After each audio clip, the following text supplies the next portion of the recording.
প্রতি মাসে বারবার রক্ত চেঞ্জ করে ও বেঁচে আছে।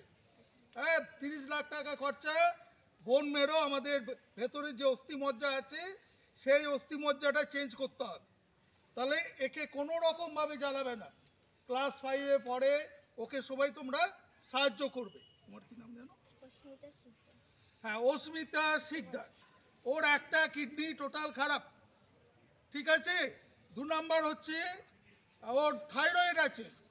হ্যাঁ, থাইরয়েড আরও আছে আমাদের। তো ও ক্লাস 6-এ পড়ে। কিডনি মানে কি, আমাদের শরীরকে বিশুদ্ধ করে, সেটা করতে পারছে না। তার মানে শরীরে বিষাক্ত পদার্থগুলো ওর জমা হয়ে যাচ্ছে। তাহলে ওকে ডিস্টার্ব করা যাবে?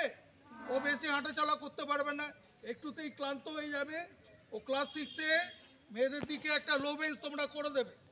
ওর একটু বেশিক্ষণ বসে থাকতে পারে না, ও শুয়ে পড়বে, আবার ক্লাস করবে, এবং হয়তো 1 মাসে 10 দিন সুস্থ হয়ে স্কুল আসতে পারবে।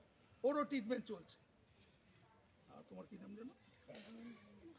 রোহন হালদার, ক্লাস 6-এ পড়ে। আমাদের দুদিকে দুটো ফুসফুস থাকে, আমরা অক্সিজেন নিই, কার্বন ডাইঅক্সাইড ছাড়ি। অক্সিজেন নিতে পারি বলে আমরা ছোটাছুটি, লাফালাফি, মারপিট করতে পারি। এই যেমন তোমরা ওকে মেরেছো ক্লাস 6 কালকে। ওকে কোনো রকম ও দুষ্টুমি করলেও ও 7 গুণ মাপ, ঠিক আছে। এসে আমাকে বলবে যে রোহন দুষ্টুমি করেছে।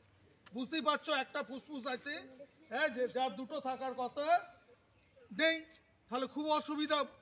বোঝাতে পারলাম?